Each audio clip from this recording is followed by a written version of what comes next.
महाराष्ट्र क्रांती news, आवाज सर्वसामान्यांचा। Ghatanji overload वाहतुकीमुळे रस्ता ठरतोय धोकादायक, जिल्हाधिकाऱ्यांकडे तक्रार दाखल। मोहदा येथून जवळ असलेल्या घाटंजी तालुक्यातील कोची येथे सुरू असलेल्या कालवा प्रकल्पासाठी कंत्राटदाराने डंपरद्वारे मातीची ओव्हरलोड वाहतूक सुरू केली आहे। त्यामुळे आंबेझरी कोची दरम्यानचा डांबरी रस्ता पूर्णतः खराब झालाय। या प्रकारामुळे परिसरातील ग्रामस्थांना त्रास सहन करावा लागत असून आंबेझरी येथील सामाजिक कार्यकर्ते संतोष गोरलेवार यांच्यासह ग्रामस्थांनी जिल्हाधिकाऱ्यांकडे लेखी तक्रार केली आहे।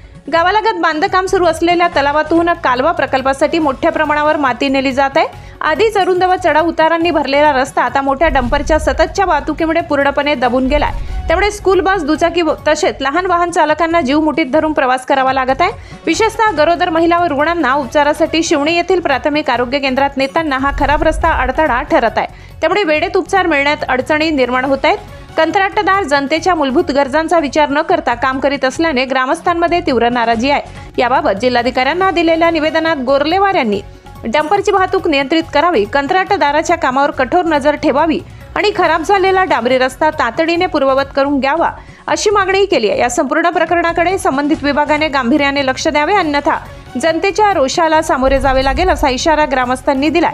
महाराष्ट्र क्रांती न्यूजसाठी कळंब तालुका प्रतिनिधी वीरेंद्र चव्हाण। अशाच नवनवीन बातम्या पाहण्यासाठी आमच्या महाराष्ट्र क्रांती न्यूज या YouTube चॅनलला लाईक करा, सबस्क्राईब करा आणि बेल आयकॉनला प्रेस करा।